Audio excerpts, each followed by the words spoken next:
আজ বানাবো egg sandwich.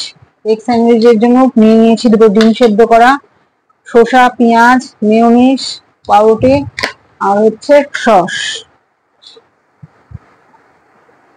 চলো আগে ডিমটাকে সেদ্ধ করে রেখেছিলাম, ডিমটার কুসুমটা নিয়ে নেব।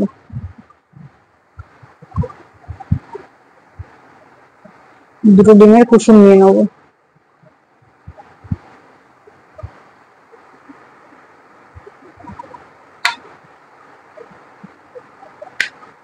কুসুমটা ভেঙে নেব, কুসুমটার সাথে মেয়োনিজটা মাখিয়ে নেব। এদিকে ডিমের সাদা অংশটা ভালো করে কুচিয়ে নেব, এটাও দিয়ে দেবো ওর সাথে।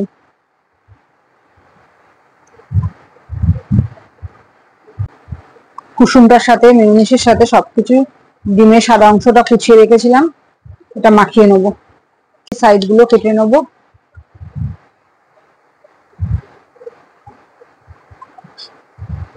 ডিমটা রেডি করে রেখেছিলাম, মেয়োনিজ দিয়ে মাখিয়ে এটা দিয়ে দিচ্ছি। পাউরুটির উপর ডিমটা দিয়ে দিলাম, দিয়ে দেবো দুটো শসা, পেঁয়াজ, এবার দিয়ে দেবো আর একটা পাউরুটি। এরকম করে সাজিয়ে নেবো। সব রেডি করা হয়ে গেছে, এটা শুধু নিগেল দিয়ে কেটে দেবো। রেডি হয়ে গেছে স্যান্ডউইচ, এগ স্যান্ডউইচ। খেয়ে দেখুক ছেলে কেমন হয়েছে। এগ স্যান্ডউইচ আমার রেডি হয়ে গেছে। ছেলে স্কুল থেকে এসছে, খুব তাড়াতাড়ি খুব কম সময়ের মধ্যে এই স্যান্ডউইচটা করা। খেয়ে দেখুক ছেলে কেমন হয়েছে, টেস্টটা বলুক।